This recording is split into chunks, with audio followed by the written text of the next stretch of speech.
Bonjour, chers élèves. On continue donc notre série de corrections des examens proposés au baccalauréat marocain, toujours concernant la transmission de l'information génétique par la reproduction sexuée et les lois statistiques, posées lors des examens du baccalauréat des sessions normales 2019 et ainsi session de rattrapage. Donc on commence par la session normale. Donc voilà le sujet. Donc il est composé de deux exercices. Le premier, le voilà, concernant la génétique humaine, et le second, le voilà, concernant les cycles chromosomiques. Et on commence par la correction du premier exercice. Pour mettre en évidence le mode de transmission d'une maladie héréditaire chez l'homme et expliquer les conséquences d'une anomalie chromosomique sur le phénotype, on propose ce qui suit. Le diabète de type 1 ou diabète insulino-dépendant représente 5 à 10% de tous les cas de diabète. Cette maladie apparaît le plus souvent au cours de l'enfance ou de l'adolescence. Le document 1 représente l'arbre généalogique d'une famille dont quelques membres sont atteints de cette maladie. Donc voilà le pédigré. 1A. Démontrez ou justifiez votre réponse que l'allèle responsable de la maladie est récessif. C'est tout ce qu'on vous demande. Démontrer qu'il est récessif. Donc remarquez ici, les parents 1 et 2 sont sains et dont des enfants qui sont malades. Donc elles portent l'allèle responsable de la maladie, mais ils ne s'expriment pas. Donc la maladie, elle est récessive.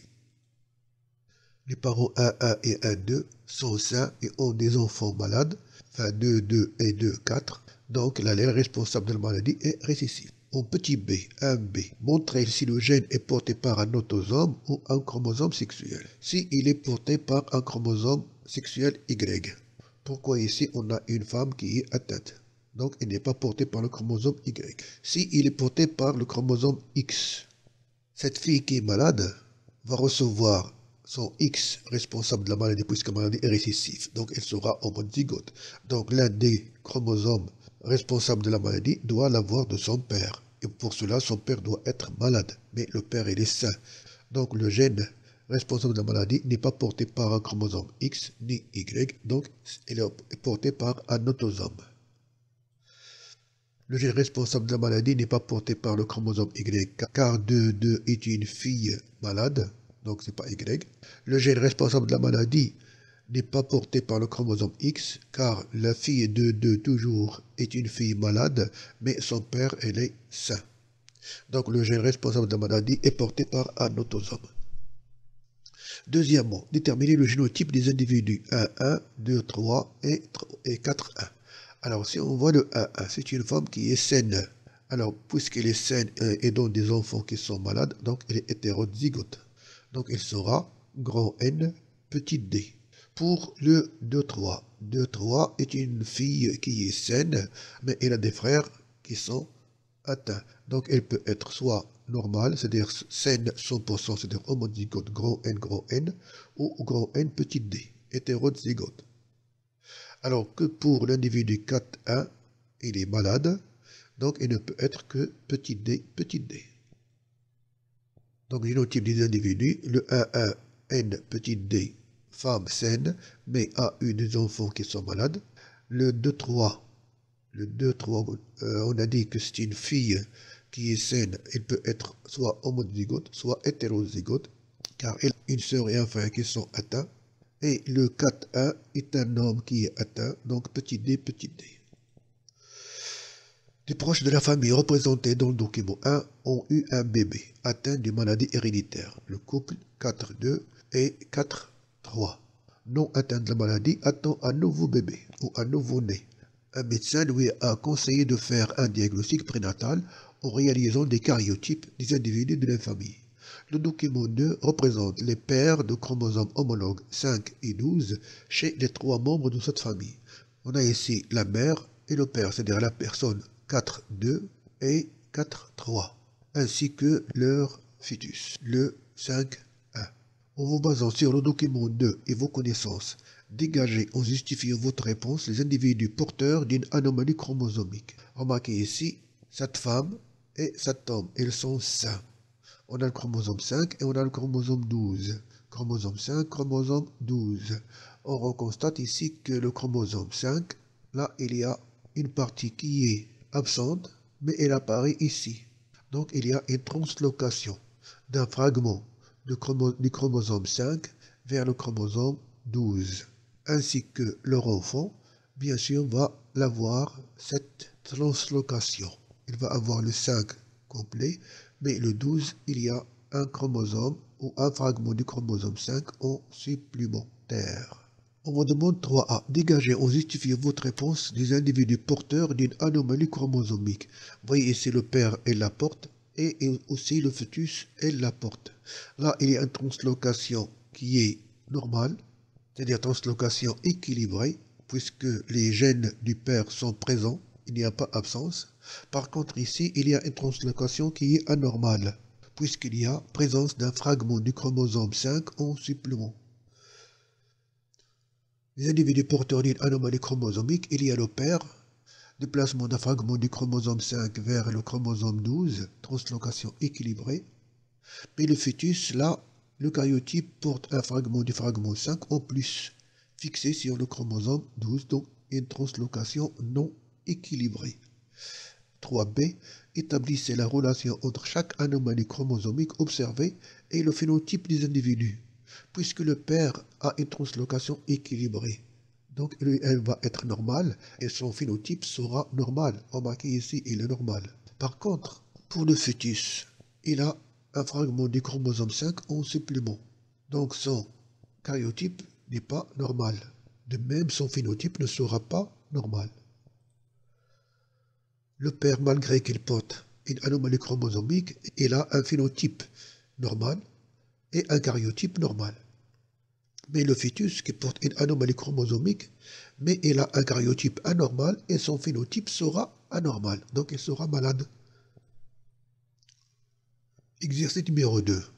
Pour mettre en évidence le rôle de la méiose et de la fécondation dans le maintien de la stabilité du karyotype et la diversité des phénomènes au cours des générations, ainsi que les caractéristiques de la variation héréditaire chez le tournesol, on propose les données suivantes.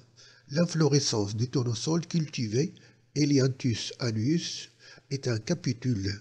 Ça, un capitule. Est un capitule qui porte un grand nombre de fleurs. Voilà, ce sont des petites fleurs. Donc un grand nombre de fleurs. Voilà, pardon. Voilà le capitule. Et voilà un grand nombre de fleurs. Au centre du capitule des fleurs tubulées bisexuées, bisexuées, ça veut dire qu'elles portent les deux sexes, mâle et femelle à la fois, assure la reproduction et à sa périphérie se trouvent des fleurs ligulées stériles. Là, on a des fleurs qui sont stériles à l'intérieur, mais à l'extérieur, on a des fleurs qui sont stériles. Dans le sac pollinique de l'anthère, voilà donc l'anthère, voilà donc c'est ça la fleur. On prend ici une, la voilà. Donc, elle porte à la fois l'ovule, sexe féminin, et les anthères, sexe masculin. Donc, elle est bisexuée. Dans le sac de l'anthère, une cellule mère des grains de pollen se divise et donne 4 microspores. Le noyau de chaque microspore se divise en deux. La microspore se différencie en grains de pollen, formés d'une cellule végétative et d'une cellule reproductrice. Elle constitue le gamétophyte mâle. Dans l'ovule, une cellule mère se divise et donne 4 cellules, 3 dégénèrent et une appelée macrospore subit 3 mitoses et se différencie en un sac embryonnaire ayant 3 antipodes, 2 synergides, 2 noyaux centraux et une osphère. Le sac embryonnaire constitue le gamétophyte femelle. Le grain de pollen émet un tube pollinique qui traverse le style et déverse 2 gamètes mâles dans le sac embryonnaire. L'un des gamètes mâles fusionne avec l'osphère et donne un œuf principal qui se développe en embryon. L'autre fusionne avec des noyaux de la cellule centrale et donne l'œuf accessoire. Les fleurs fertiles du capitule donnent des akènes qui contiennent des graines.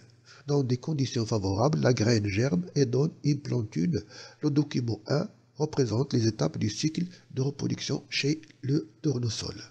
En exploitant les données précédentes et le document 1, déterminez là où les structures cellulaires au niveau de laquelle ou desquelles se déroule la méiose d'une part et la fécondation d'autre part. Donc d'après ce texte qu'on a lu ici et d'après ce schéma qu'on a là, on peut bien sûr déterminer le lieu de la méiose et le lieu de la fécondation. Or, on sait que la fécondation, c'est la fusion entre la gamète mâle et gamète femelle. Cette fusion-là, on la voit ici. Donc, elle se produit au niveau du sac embryonnaire.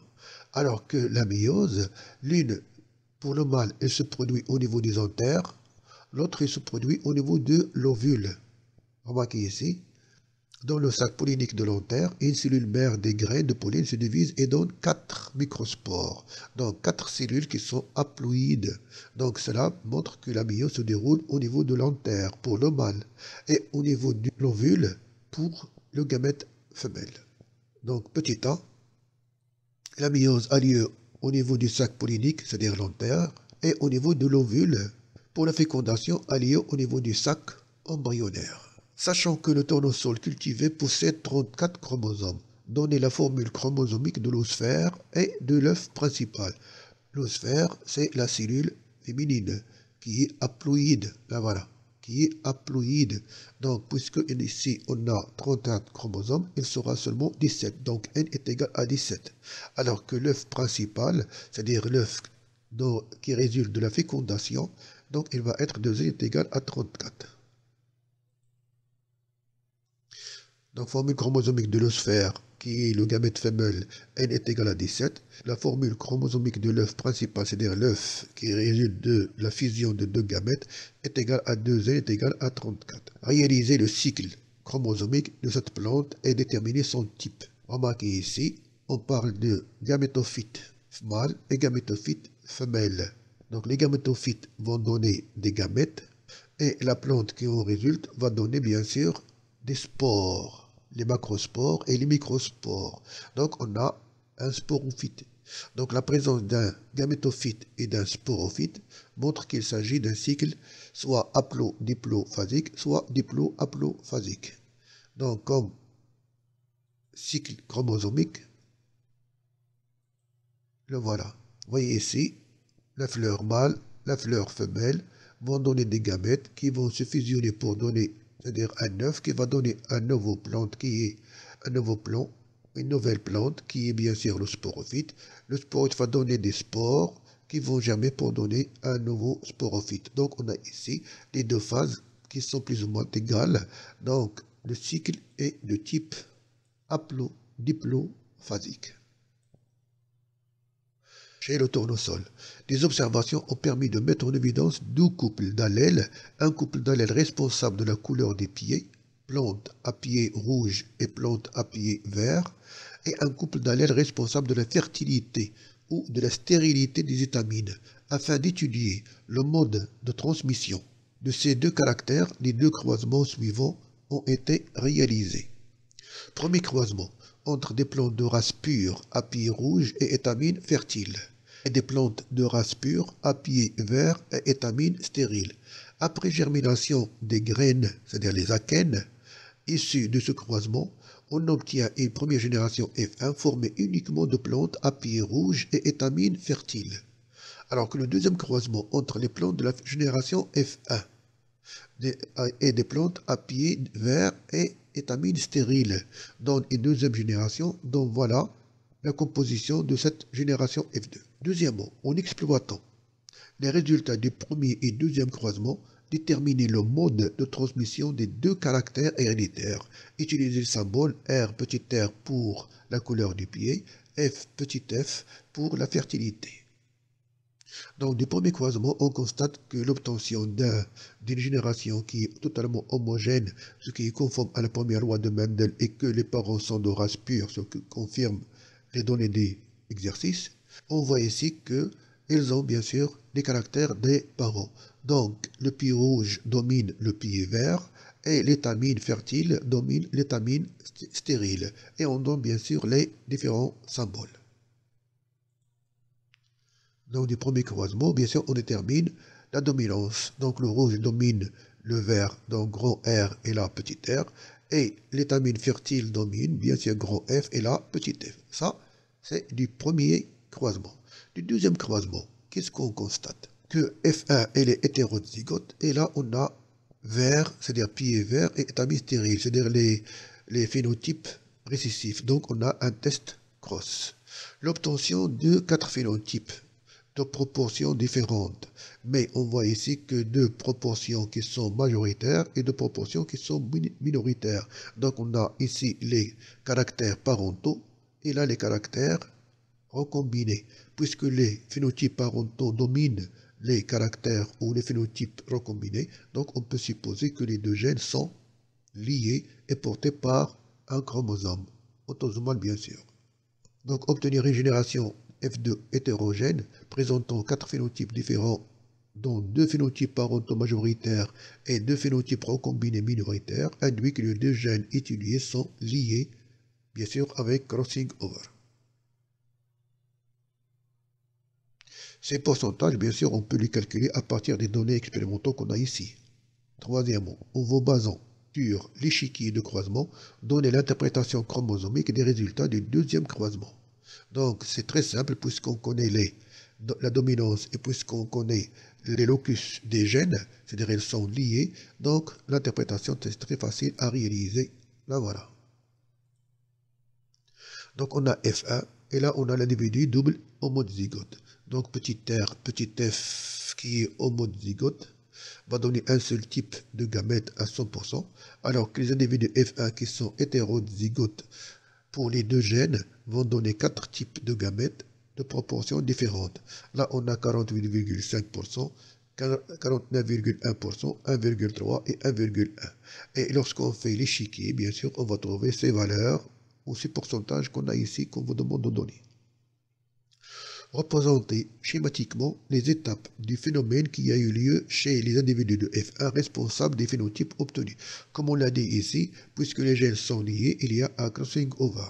Donc on vous demande bien sûr de représenter schématiquement ce phénomène. Voilà.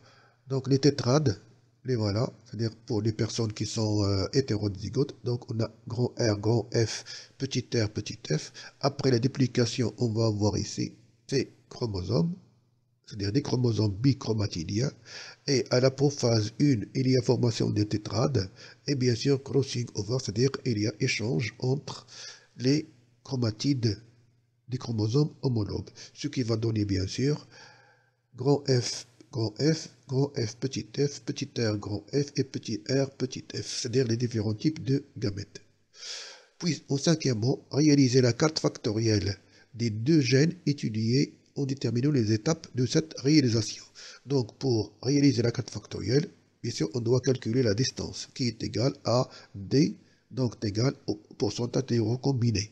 Les recombinés, on a 13 et 11, ça veut dire, on a ici 24, divisé par la somme des plantes qu'on a eues à la deuxième génération, et multiplié par 100, on va trouver 2,4%. Puisqu'on sait que 1% est égal à 1 centimorgan, donc la distance entre les deux gènes est 2,4 centimorgan. Et ainsi, on peut réaliser, bien sûr, la carte factorielle en utilisant 2 cm pour 1 centimorgan. Donc voilà les étapes. Donc calcul du pourcentage recombiné, P est égal à 2,4. Détermination de la distance en centimorgan, D est égal à 2,4 centimorgan. En respectant l'échelle et la localisation exacte des deux gènes sur le chromosome, on va avoir cette représentation. Voilà donc le chromosome, voilà le gène R, voilà le gène F, donc responsable de la couleur des pieds, et là, responsable de la fertilité. Et bien sûr là, la distance entre les deux, 2,4 centimorgan, en respectant la distance 2 cm pour 1 centimorgan. Et on passe à la correction de l'examen proposé lors de la session de rattrapage 2019. Là aussi, vous avez deux exercices. Voilà le premier et voilà le second. Et on commence par la correction du premier. Pour mettre en évidence le rôle de la méiose et de la fécondation dans le maintien du karyotype, formule chromosomique, dont la diversité génétique est déterminée le mode de transmission de quelques gènes responsables des caractères héréditaires, on propose les données suivantes. D'Herbisia est une algue verte filamenteuse, la voilà, qui pousse sur les rochers près de la ligne de marée basse ou sur d'autres algues de taille plus grande.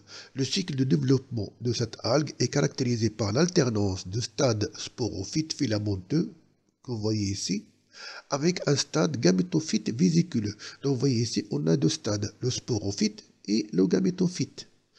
Nommé, c'est-à-dire le gamétophyte vésiculeux, nommé Alecystus. Le document 1 représente des caractéristiques du cycle de développement de cette algue. Voilà donc le texte que vous voyez ici. Alors que le document 2 représente les schémas en désordre de quelques étapes de ce cycle.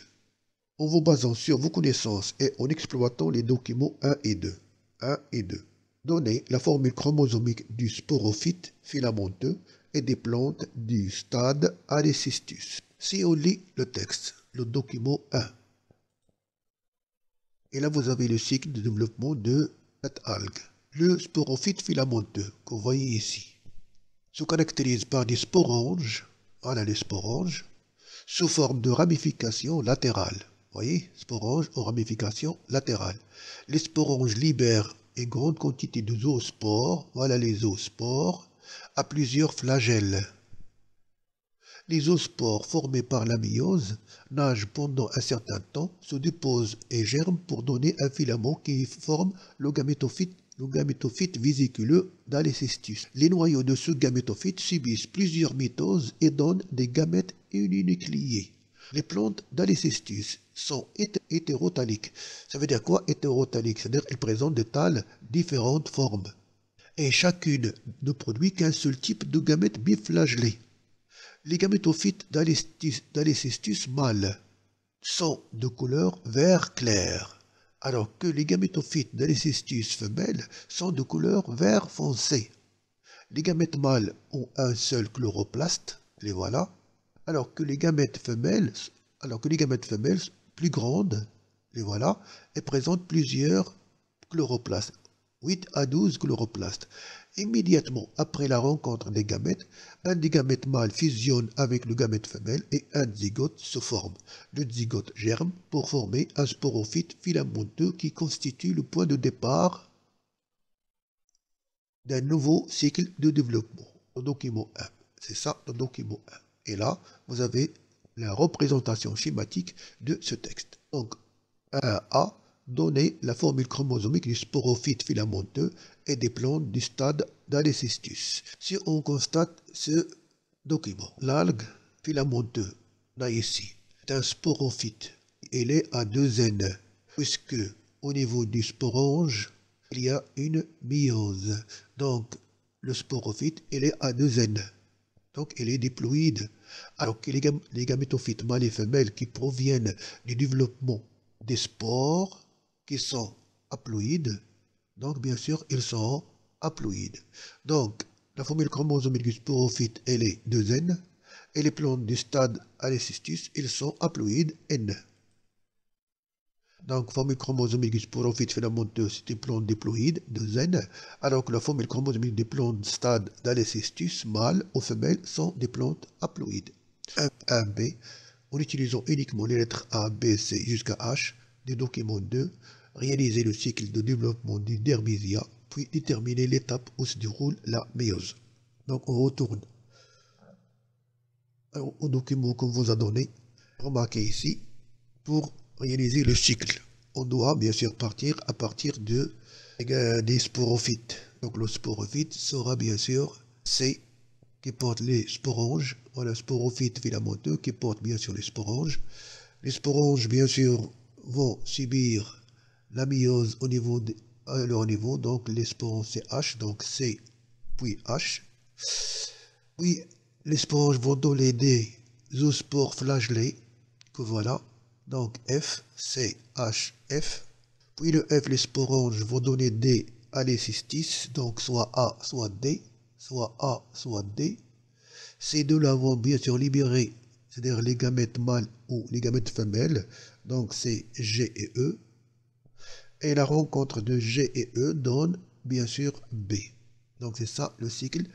Pour mieux comprendre, remarquez ici le sporophyte qui contient les sporanges. À son niveau, bien sûr, il va y avoir une méiose pour donner des spores. Les spores, bien sûr, vont germer pour donner les gamétophytes mâles et gamétophytes femelles, qui donnent les gamètes femelles et gamètes mâles. Dans la rencontre, va donner, bien sûr, un nouveau zygote qui va germer pour donner un nouveau sporophyte. Donc c'est ça le cycle qu'on vous demande de réaliser. Voilà. Seulement en utilisant les lettres qu'on vous donne dans le document. Le développement de Delbezia, le voilà. Et on vous demande ici de déterminer l'étape où se déroule la méiose. Donc la méiose se déroule au niveau des sporanges. Donc C ou H. Comme réponse juste. Voilà. Donc au niveau du sporange. En deux, c'est-à-dire deuxièmement, réaliser le cycle chromosomique du Delbezia et déterminer son type. Donc le cycle chromosomique de Delbezia, c'est facile à faire. Donc deux phases, un gamétophyte et un sporophyte, ainsi que son type et bien sûr, voilà donc, c'est gamétophyte. Là, le sporophyte, il y a seulement un seul pied qui est sporophyte, mais pour le gamétophyte, il y en a deux. Il y a bien sûr le gamétophyte mâle et le gamétophyte femelle. Pour, bien sûr, le type de ce cycle, c'est un cycle haplodiplophasique. Voilà, donc cycle haplodiplophasique. Des variétés de mufliers diffèrent par la forme de la corolle, corolle de forme normale ou de forme anormale, et par la couleur de la corolle de couleur rouge et la corolle de couleur blanche. Afin d'étudier le mode de transmission de ces deux caractères héréditaires, on propose les croisements suivants. Premier croisement entre plantes de deux variétés de race pure, variété A, plante à corolle, forme normale et couleur rouge, la variété B, la corolle de forme anormale et la couleur blanche, donne une génération qui est composée de fleurs normales et de couleur rose. Que déduisez-vous des résultats du premier croisement? Et là, on vous donne les symboles à utiliser. Remarquez ici, en croisant la forme normale avec forme anormale donne une forme normale. Ça prouve qu'il y a bien sûr une dominance, que la forme normale domine la forme anormale. Et on donne bien sûr les symboles, grand N pour normal, petit n pour la anormale. Et pour la couleur, là on a la couleur rouge, la couleur blanche. Oh, et on a obtenu une couleur rose. Donc il y a un phénotype intermédiaire. Ça veut dire que les deux allèles, rouge et blanc, sont bien sûr codominants. Voilà donc, F1 est homogène. La première loi de Mendel est vérifiée. Les parents sont de race pure, c'est-à-dire homozygote. Pour la forme de la corolle, la descendance F1 possède le phénotype d'un des parents, donc l'un est responsable de la forme normale et dominant, noté grand N, l'autre récessif, noté petit n. Pour la couleur de la corolle, la F1 présente un phénotype intermédiaire, donc il y a une codominance entre l'allèle blanc, noté grand B, et l'allèle rouge, noté grand R. Un deuxième croisement, par autofécondation des fleurs de la génération F1. On obtient des graines dont la germination donne naissance à une deuxième génération composée de 6 phénotypes. Et là, on a une autofécondation, ça veut dire F1 fois F1, les hétérozygotes entre eux. Pour expliquer la répartition statistique des phénotypes obtenus dans la génération F2, un groupe d'apprenants a proposé ce qui suit. Les deux gènes responsables de la forme et de la couleur de la corolle sont indépendants. On vous demande de réaliser l'interprétation chromosomique du premier et du deuxième croisement, puis déterminer si la proposition de ce groupe, c'est-à-dire ces apprenants, concorde avec les résultats obtenus. Donc, premier croisement, on a les parents P1, P2, normal, rouge, anormal, blanc. Puisqu'ils sont purs, on a grand N, grand R, petit n, grand B. Celui-là va donner seulement un seul type de gamète, grand N, grand R, et celui-là, un seul type de gamète, petit n, grand B. Dans la rencontre, va donner le génotype grand N, petit n, grand B, et le phénotype, c'est-à-dire normal, rose, à 100%. Pour le deuxième croisement, on va donc croiser les F1 entre eux. Donc voilà leur génotype. Leur phénotype, le voilà. Le génotype, le voilà. Donc chacun va donner 4 types de gamètes, puisqu'on suppose que les gènes sont indépendants. Donc, chacun va donner 4 types de gamètes de même proportion. Un quart, un quart, un quart. Et lorsqu'on fait l'échiquier de croisement qui va être composé de 16 cases, bien sûr, on va placer, bien sûr, les différents phénotypes qu'on peut avoir. Donc, deuxième croisement, interprétation du chromosomique du deuxième croisement. Donc, F1 fois F1. Voilà leur phénotype, là, leur génotype, et là, bien sûr, les gamètes qu'on va avoir, un quart, un quart, un quart. Et lorsqu'on fait le tableau de croisement, le voilà, bien sûr, on va constater que on va avoir 1, 2, 3, 4, 5, 6 de normal rose, qui va présenter bien sûr 6 16e, 3 en N grand R, c'est-à-dire normal rouge, 3 normal blanc, 2 N anormal rose, et 1 normal anormal rouge, et 1 anormal blanc. C'est-à-dire on va avoir 6, 3, 3, 2, 1, 1, ou 3, 6, 3, 1, 2, 1. Cette proportion, on l'obtient lorsqu'on fait un croisement F1 fois F1 dans le cas de gènes indépendants. Donc ceci bien sûr confirme que les gènes sont indépendants et que les apprenants bien sûr ont proposé l'hypothèse valide. Les résultats théoriques sont conformes aux résultats expérimentaux, donc la proposition des apprenants est correcte. Troisième croisement, entre des plantes de la génération F2 dont les fleurs sont à corolle de forme normale et de couleur blanche, hétérozygote. Pour le caractère forme de la corolle, et des plantes avec des fleurs à corolle de forme anormale et de couleur rouge. À l'aide d'un échiquier de croisement, déterminer le pourcentage ou les pourcentages des phénotypes attendus de ce croisement. Donc lorsque on fait le croisement entre normal et blanc. Le blanc, il est homozygote, alors que normal, il peut être homozygote ou hétérozygote. Mais ici, on le donne hétérozygote, donc pour le premier gène. Et des plantes avec des fleurs à corolle de forme anormale et couleur rouge. Donc anormal est récessif, donc elle est homozygote. Et la couleur rouge, donc bien sûr, elle peut être, elle n'est que homozygote. Donc celui-là va donner seulement un seul type de gamète, alors que celui-là va donner bien sûr deux types de gamètes, un demi, un demi. Donc le résultat attendu sera un demi, un demi.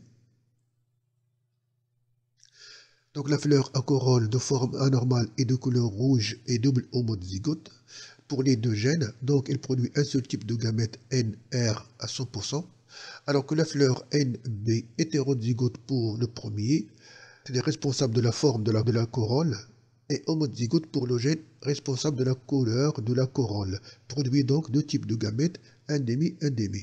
Et lorsqu'on fait l'échiquier, on va trouver bien sûr 50%, 50% de normal rose et 50% de anormal rose. Pour le deuxième exercice, en vue d'étudier le mode de transmission de la myopathie de Duchenne, maladie héréditaire liée au chromosome X, est caractérisée par la dégénérescence des fibres musculaires chez l'homme. On propose ce qui suit. Le document 1 présente l'arbre généalogique d'une famille dont un des enfants est atteint de la myopathie de Duchenne. Déterminer à partir de cet arbre si l'allèle responsable de cette maladie est dominant ou récessif. Puisque les parents sont sains et donnent un enfant malade, donc ils portent l'allèle morbide, mais ils ne sont pas malades, donc ils ne s'expriment pas, ce qui veut dire que la maladie est récessive. Donc les parents 1, 1, 1, 2 sont sains, ont un enfant malade, c'est-à-dire le 2, 3, donc là, les responsables de la maladie est récessif. Écrivez ou justifiez votre réponse le génotype des individus 1, 2 et 2, 1. Puisqu'on voit ici que la maladie est liée au chromosome X et qu'elle est récessive. Donc, c'est facile d'écrire les génotypes des individus en utilisant les symboles qu'on a donnés ici. Donc, l'individu 1, 2. 1, 2, qui est saine, mais a donné un enfant qui est malade. Donc, elle peut être grand, X grand N, X petit m. Alors que le 2-1 qui est une fille saine d'apparence, mais elle a un frère malade et sa mère est hétérozygote, donc il peut être les deux, soit homozygote XN xn, xn, soit xn, x petit m. Voilà, donc le 1 femme saine, x grand N, x petit m. L'autre, il peut être soit homozygote, soit hétérozygote. Déduisez à partir d'un échiquier de croisement la probabilité pour que le fœtus de 4 atteigne de cette maladie. Alors remarquez ici, pour que cet individu soit malade, il faut que son père soit aussi malade ou porteur de la maladie. Or, la maladie, elle est liée au sexe. Donc, son père est sain. Donc, elle présente le génotype X grand N, Y. Alors que la femme, elle est de X grand N, X petit m. Donc, si on fait l'échiquier, bien sûr, on peut avoir seulement un quart. C'est-à-dire, il doit être un garçon malade. Parce qu'il va avoir le X morbide de sa mère et Y de son père. Alors, pour la fille, elle ne sera jamais malade, mais elle peut être porteuse de la maladie. Donc, probabilité pour que le fœtus de 4 soit atteint de la maladie de Duchenne, on est sur des génotypes des parents. 1,1 et 1,2. Le premier est sain, de génotype X grand N, Y, et la mère 1,2 est hétérozygote X grand N, X petit m, d'où l'échiquier de croisement que voilà. Et bien sûr, représente seulement un quart d'enfants qui sont malades, mais il faut qu'il soit bien sûr un garçon. Donc la probabilité pour que l'enfant, fille ou garçon, peu importe, à naître de 4 des parents 1,2 ou 1,2 soit malade est un quart. Afin de s'assurer que leur enfant attendu de 4 sera atteint au nom de la myopathie de Duchenne. Un médecin a proposé aux parents 1,1 et 1,2 de faire un diagnostic prénatal. Le document 2 présente les étapes de la technique adoptée par l'analyse de l'ADN. Cette technique permet de détecter le fragment d'ADN du gène responsable de cette maladie. Le document 3 présente les résultats obtenus chez quelques membres de cette famille après photographie de gel d'agarose. Donc là, la technique, mais ce qui est important pour nous, c'est les résultats.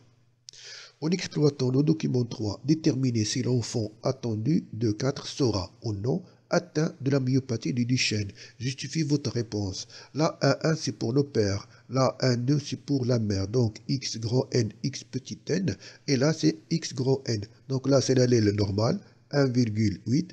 Et là, c'est l'allèle anormal, 1,3. L'enfant ou le fœtus qu'on a, bien sûr, présente deux allèles. L'allèle morbide, enfin l'allèle normal, et l'allèle morbide. Donc, elle peut être une fille qui est porteuse de la maladie. Donc, elle sera saine, bien sûr, mais elle est porteuse de la maladie.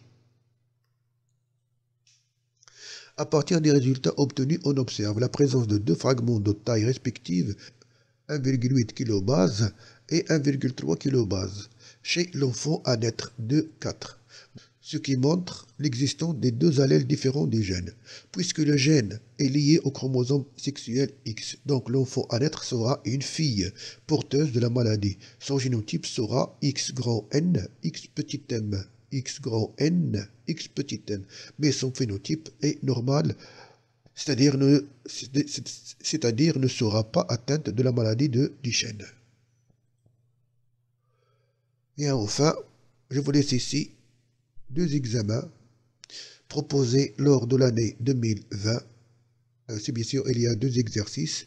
Le premier concernant les lois statistiques, le deuxième concernant la génétique humaine. Et pour la session de rattrapage, là aussi, il y a deux exercices.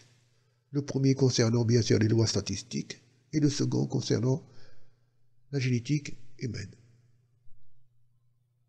Et en fin de compte, je vous quitte et je vous souhaite bon courage et à la prochaine vidéo.